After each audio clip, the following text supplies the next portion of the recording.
Kągi, tankistai. Daug kas pradeda klausinėti, kas per nustatymai, kas per variantai ir visa kita. Tai trumpai.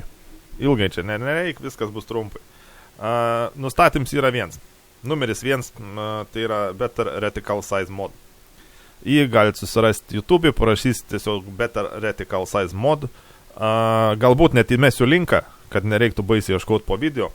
Tai jisai didelį jūsų taikinį padaro į normalesnį. Tai yra, koks turėtų būti realus VOTA taikinys, nes VOTS yra įpadidinęs daugiau negu reikia. Įsirašius ten, įsikėlus, ten viskas yra paprasta. Pirms variantas tai yra, kad pataisos dydis turi būti 100%, nes jūs bandot pataisyti kiek galima daugiau. Aišku, pas mane kalba lietuvių, čia galite pasirinkti kokį jums patogiai. Prisijungimo pranešimus galite išjungti, pranešimus apie klaidą galite įsijungti, pritaikyti 2D, 3D stilius irgi, ta prasme, jūs visą šitą galite įsijungti. Jums reikia, norit jungiatės, norit ne. Pas mane, kadangi prastesnis internetas, aš visą laiką esu pasilikęs serverį klientą. Aišku, beta ir visa kita. Serverio taikiklį, aš renkos apskritimą, jūs renkate savo, koks jums patinka, kokį jūs naudojat visą kitą. Neskaidrumą irgi gali darytis mūšę, jeigu greičiausiai nepasidarys, bet po mūšę galite pasižiūrėti. Lygiai tas pats su serverio taikiklio ginklo žymom. Gali dėtis tašką, gali dėtis A, gali dėtis X-uką, ta prasme kryžiuką, kas jums patogiau, kas jums geriau. Tai iš taikinio pusės yra šitai. Toliau. Vaizdą nustatymai. Einat į grafiką. Matymo lauką, aišku, daros aš kuo didesnį, tam, kad matyt kuo daugiau. Šičia darotės kas patogiau, aišku, galite sąsąją keistis, ko aš nesidariau. 3D generavimą, reiškia, šitą geriausiai ir įsijungti, pasilikti šičia. Konfiguracija.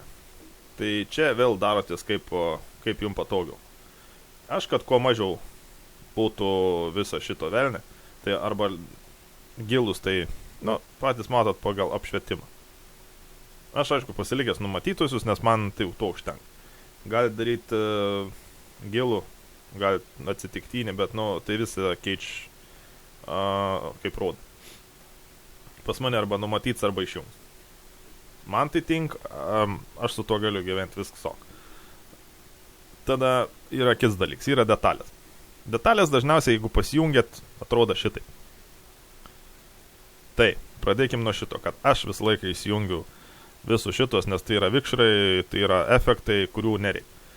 Papildomų, aš juos irgi įsijungiu. Juos įsijungia automatiškai, jūs turėsite didesnį FPS. Paviršiaus dengims sniperio režime, man jų irgi nereikia. Aš juos taipogi jungiu lauką, nes tai tiesiog. Vandens kokybė. Čia yra jūsų reikals. Ar jūs norit turėti super ten raibuliuojantį vandenį, visą kitą, ar jūs tiesiog žiūrit į tai kaip pravažiavimo objektą, kuris jums visiškai neįdomus. Landšaftą kokybę aš irgi lygiai taip padaraus ant nulį. Lapų per matomus įsijungiam. Jie tiesiog jums nereikalingi. Žolės sniperio režime irgi įsijungiam, nes tai yra tikrai jums nereikalinga. Augmenijos kokybė ir žolės tankums. Čia žiūrit palei savi. Aš juos nusiimu, nes augmenijos kokybė dažniausiai yra tai, tarkim, atvažiavo į krūmą. Ir krūms didelis atrodo, krūms vešlus, jisai kaip ir galbūt ok, tarkim, žaidžiant su laitu. Bet tas krūms turi per daug tekstūrus. Nereikalingų lapų, nereikalingų detalių. Tai kuo mažesni šitie nustatymai, tuo tas krūms bus detalesnis. Jis turės mažiau šakelių, turės mažiau visokio šūdą, kurio jums nereikia. Kits variantas, nusimušus iki galą, dažniausiai tai atsirand kaip kvadrats. Jeigu jūs į tą kvadratą telpat su tanku, vadinasi, jums paspotinti bus daug sunkiau negu į tai, ko netelpa. Toliau yra augmenijos kokybė, šešėliai, visi šitie figne. Šešėlių man niekada nereikėja, aš juos įsijungiu. Miglos efektą garantuoju, kad jums nereikia. Apšvietimo kokybė. Čia viskas priklauso nuo jūsų. Šitą siūlau pasikeitalioti žaidžiant. Tiesiog. Palei kaip jūs norit. Galit ultra darytis, galit vidutinį, viskas priklauso taipogi nuo jūsų kompiuterį. Šitą nustatymą irgi, norit pasiliekat, norit vidutinis, pasižiūrėti patys. Tekstūrų kokybė. Vėl, jeigu jūsų kompiuteris silpnesnis, galit mažintis ant tekstūrų. Objektų detalizacija, galit mažintis ant objektų detalizacijos. Tai yra variantas, kuris irgi čia viskas nuo jūsų. Atstumo vaizdavimą siūlau pasilikti ultra, nes kuo didesnis atstumo vaizdavimas, tuo yra geriau. Tuo yra geriau jums patiems. Tai, iš šitos pusės būtų tiek. Aišku, nepamirškit pritaikyti viso šito. Kadangi nusimušom visą šitą, dinga žolės, dinga visi šitie, nebėra šešėlių. Realiai, žaidžiant FPS turėtų padidėti. Kits dalyks yra taikiklis.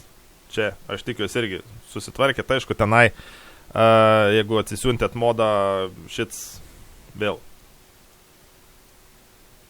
Ar darysitės ar ne, yra jūsų reikalas. Markeris. Žaidimo markeris. Susidedat, kas jums reikalinga. Aišku, galit viską susidėti, galit viską nusimt, bet tarkim, jeigu viską nusimat, jūs nebematot visiškai nieko. Tai geriausia, aišku, kiek HP turėjo, kiek turėjo tankai konas. Vėl priklauso kam kas. Su nušautiem aš nesiūlau susidėti visko, nes tarkim, jums nereik, žinau, tiek daug. Aišku, galit pasirinkti žaidėją vardą. HP irgi nereik. Tanką patvarumą slėpti. Nes, jo nebėra. Tai gal užtenka tanką pavadinimą ir žaidėją vardą. Pranešimai mūšį. Čia vėl. Viskas palei jumis, ko jums reikia. Man, pavyzdžiui, reikia žalos kiekis padaryti informaciją, aš pasidaru. Draugiška ugnis nėra tiksla, nes nemano, kad baisiai jumis ten šauda saviški. Įvykiai mūšį, vėl, renkatės palei savi. Kritinę žalą užblokuoti, visų šitos dažniausiai, kas susižym, kas ne. Įvykių žurnalas, vėl, žiūritės palei savi, čia kiekviena yra skirtingi reikalai. Žemėlapio kraštinė. Tai visą laiką siūlau darytis punktyrinę liniją, tam, kad matytumėt, kur važiuojat ir kur yra žemėlapio kraštas. Nes dažnai būna, kad tiesiog važiuojat... Yra tokių žemėlapių, kur noris tiesiog geriau važiuoti kraštų, bet kad nebūtų taip, jog važiuoja ir užstringi. Tai, aišku, galit nerodyti nepatartina, nes nematysi, kur važiuoja ir galvosi, kad ten gali pabėgti, bet neišvažiuosi. Mūšio ataskaitas vėl darotės palei savi, ko jums reikia. Galite rodyti, kad rodytų mašinų ikonas, man nereikia. Man užtenka pasižiūrėjus, kas ten vyksta. Tada yra dar variantas su kontūru. Tai kontūrų siūlau pasidaryti, ypač jeigu jau jūs daugiau pražaidė ir žiauriai nesisek. Tai visą laiką darotės, aišku, nesidarykit standartinį.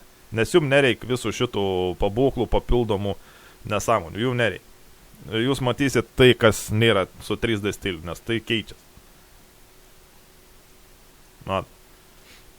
Pavyzdžiui, tai 3D stiliui matos šitą nesąmonę, matos galę. Standartiniam jų nėra ir jums jų nereikia. Jūs matysit tik tai aplink tanką. Pramušimo zona darotės tekstūrą, nes jeigu nėra, jūs matot dėžę, jūs nematot, kur kas gali būti. Darotės tekstūrą ir tai yra paprasčiau.